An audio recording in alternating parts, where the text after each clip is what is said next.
آج پاکستان کی تاریخ کا ایک انوکھا واقعہ ہو رہا ہے۔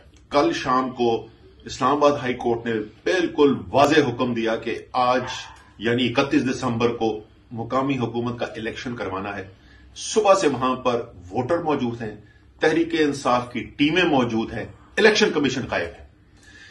یہ امپورٹڈ حکومت خوف زدہ ہے عوام سے، جہاں الیکشن ہوتا ہے وہاں سے بھاگتے ہیں، بہانے بنا کے بھاگنے کی کوشش کرتے ہیں، جہاں پر کوئی بہانہ نہیں بھی بچاتا وہاں سے بھی بھاگ گئے ہیں۔ اور الیکشن کمیشن سے میں پوچھنا چاہتا ہوں کہ جب کورٹ کے اندر کیس چل رہا تھا تو فیصلہ تو کسی طرف بھی جا سکتا تھا، آپ کے حق میں بھی جا سکتا تھا، آپ کے خلاف بھی جا سکتا تھا، آپ کی تیاری کیوں نہیں تھی؟ آپ کا یہ کہنے کا جواز کیسے بنتا ہے کہ ہم تیار نہیں تھے؟ آپ اس وقت صبح وہاں پہ الیکشن کمیشن نے کیوں نہیں کھولے ہوئے تھے؟ تو ہم یہ مطالبہ بھی کرتے ہیں کہ اس الیکشن کمیشن نے یہ جو توہین عدالت کی مرتکب ہوئی ہے اور اس کے خلاف بھی کورٹ جو وہ فیصلہ کرے اور ان کو فارغ کرنا چاہیے اپنی پوزیشن سے۔ اور ابھی بھی ہم گراؤنڈ میں موجود ہیں۔